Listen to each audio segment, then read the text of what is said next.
Praise the lord, హల్లెలూయా. దేవుని పరిశుద్ధమైన నామానికి స్తుతి కలుగును గాక. ఆమెన్.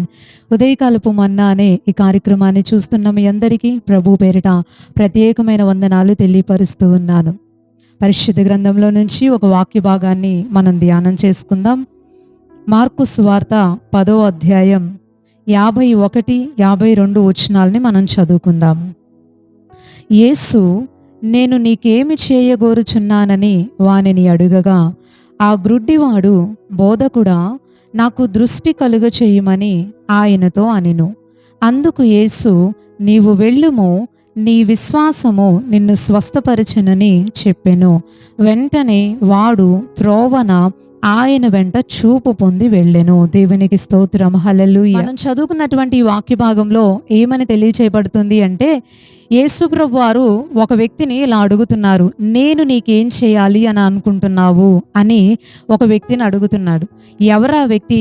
యేసు ప్రభు వారు ఎందుకు ఆ వ్యక్తిని ఆ ప్రశ్న అడిగారు అంటే, జరిగినటువంటి విషయాన్ని 2 మాటల్ని మనం మాట్లాడుకుందాం.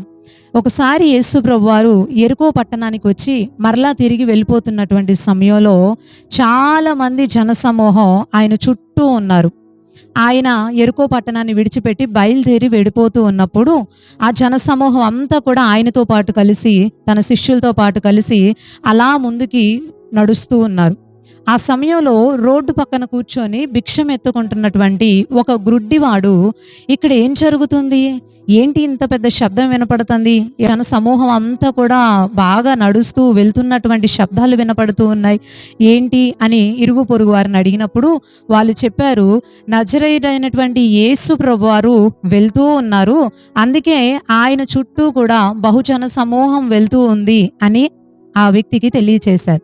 వెంటనే ఈ వ్యక్తి ఏం చేశాడు అనంటే, యేసు ప్రభువుని పిలవటం ప్రారంభించాడు. దేవునికి స్తోత్రం, హల్లెలూయా. ఈ వ్యక్తి యేసయ్యని పిలుస్తూ ఉన్నాడు. ఏమని పిలుస్తున్నాడు అంటే, దావీదు కుమారుడా యేసు, నన్ను కరుణించు అని దేవుణ్ణి అడుగుతున్నాడు. అంటే యేసు ప్రభువారు ఈ మార్గం గుండా వెళ్తున్నాడు అని ఎప్పుడైతే ఈ వ్యక్తికి తెలిసిందో, ఈ వ్యక్తి వెంటనే యేసయ్యని ఆపటానికి ప్రయత్నం చేస్తున్నాడు. ఎందుకు ఈ వ్యక్తి యేసు ప్రభువుని ఆపుతున్నాడు అనంటే, యేసు ప్రభువారు మానవ రూపాన భూమి మీదకి వచ్చినప్పుడు అనేకమైన అద్భుత కార్యాలని జరిగించారు. చూపు లేని వారికి చూపునిచ్చారు, కుంటివారి నడిచేలాగా చేశారు, మరణ పడకల మీద ఉన్నటువంటి వారు మరల తిరిగి లేచేలా చేశారు. అలా ప్రతి రకమైనటువంటి వ్యాధితో బాధపడేటటువంటి వ్యక్తులందరినీ కూడా యేసు ప్రభువారు బాగు చేస్తూ వచ్చారు, స్వస్థపరుస్తూ వచ్చారు. అనేక మంది ప్రజలు ఆయన ద్వారా రక్షణ పొంది విడుదల పొందినటువంటి విషయం, స్వస్థపరచబడినటువంటి విషయం ఈ వ్యక్తికి ముందుగానే తెలిసింది. అందుకే ఈ వ్యక్తి యేసయ్య ఇలా వెళ్తున్నాడు మన ముందుగా అని తెలిసినప్పుడు వెంటనే ఈ వ్యక్తి దేవుణ్ణి పిలవటం ప్రారంభించాడు. దావీదు కుమారుడా యేసు, నన్ను కరుణించు అని. ఈ చుట్టూ ఉన్నటువంటి ప్రజలు ఏం చేస్తున్నారంటే, అవును ఈ వ్యక్తి కొంచెం సహాయం కోసం యేసు ప్రభువుని పిలుస్తున్నారు, మనం కూడా కొద్దిగా సహాయం చేసి ఆయన్ని పిలుద్దాం, ఆయన్ని ఆపుదాం, ఈ వ్యక్తికి కాస్తైనా హెల్ప్ జరుగుతుంది అని ఆలోచించడానికి బదులుగా పిలిచేటటువంటి ఈ వ్యక్తిని గద్దిస్తున్నారట, బెదిరిస్తున్నారు. ఊరుకో, సైలెంట్గా ఉండు అని చెప్పి ఈ వ్యక్తిని గద్దిస్తూ ఉన్నప్పుడు ఈ వ్యక్తి ఇంకొంచెం గట్టిగా కేకలు వేయటం మొదలుపెట్టాడు. దేవునికి స్తోత్రం, హల్లెలూయా. మరి ఎక్కువగా కేకలు వేశాడట, గట్టిగా పిలుస్తున్నాడు. ఎంత గట్టిగా పిలిచాడు అంటే, ఎంత గట్టిగా కేకలు వేశాడంటే, యేసు ప్రభువారు ఇతని అరుపులకి, ఇతడు పిలిచినటువంటి విధానానికి, అతడు వేసినటువంటి కేకలకి ఆగిపోయాడు. దేవునికి స్తోత్రం, హల్లెలూయా. ఆయన ఆగి అతన్ని రమ్మని చెప్పండి అంటే వెంటనే యేసయ్య నిన్ను పిలుస్తున్నాడు, పద పద. ఆయన ఆగాడు, పద అని అందరూ కూడా అతనికి చెప్పినప్పుడు వెంటనే ఆ వ్యక్తి దిగ్గున లేచి పరిగెత్తుకుంటూ యేసు ప్రభు దగ్గరికి వెళ్ళాడు. అప్పుడు యేసు ఆ వ్యక్తిని చూసి అడుగుతున్నాడు, నేను నీకు ఏం చేయాలని కోరుకుంటున్నావు? దేవునికి స్తోత్రం, హల్లెలూయా. ఈ వ్యక్తి చెప్పాడు, అయ్యా నాకు చూపు కావాలి, నేను చిన్నప్పటి నుంచి గుడ్డితనంతో ఉన్నాను, నాకు స్వస్థత కావాలి, చూడాలని ఉంది, నాకు చూపు కావాలని అడిగితే వెంటనే యేసు ప్రభువారు, నీవు విశ్వసించిన ప్రకారం నీకు జరుగుతుంది అని పలకగానే అతనికి చూపు వచ్చేసింది. దేవునికి స్తోత్రం, హల్లెలూయా.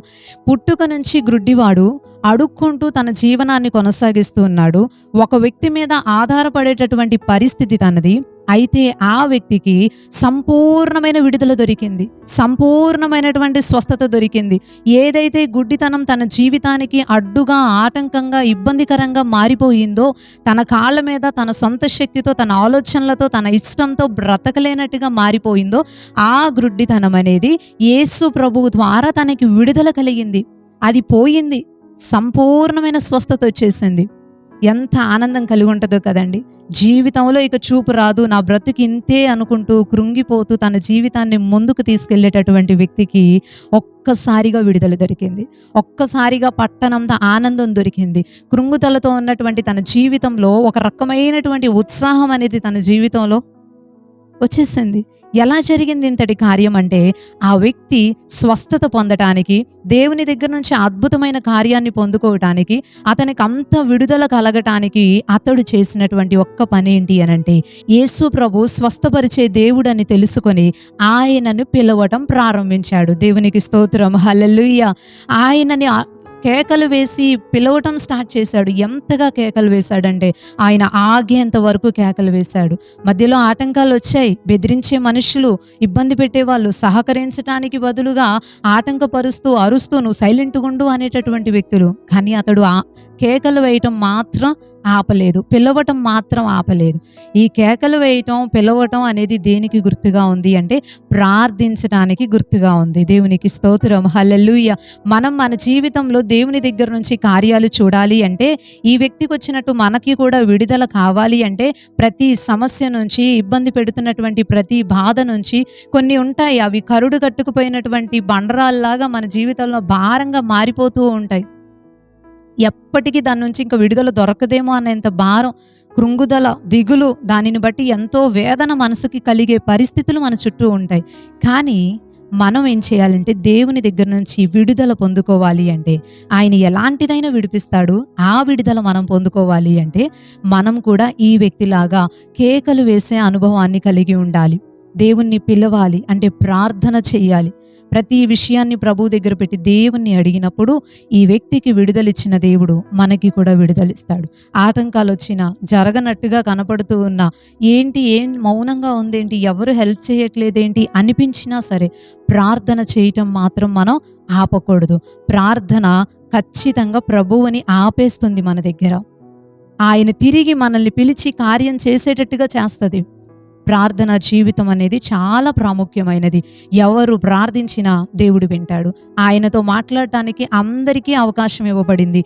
అందరూ పిలిస్తే అందరికీ స్పందించి దేవుడు గొప్ప కార్యాల్ని చేస్తాడు. ప్రభువుని నమ్మి మనం ఆయన్ని పిలుస్తున్నామంటేనే ఆయన్ని నమ్ముతున్నామని అర్థం. ఆయన కార్యం చేయటానికి ఆయన ఖచ్చితంగా మాకు హెల్ప్ చేస్తాడని నమ్మితేనే మనం పిలవగలుగుతాం.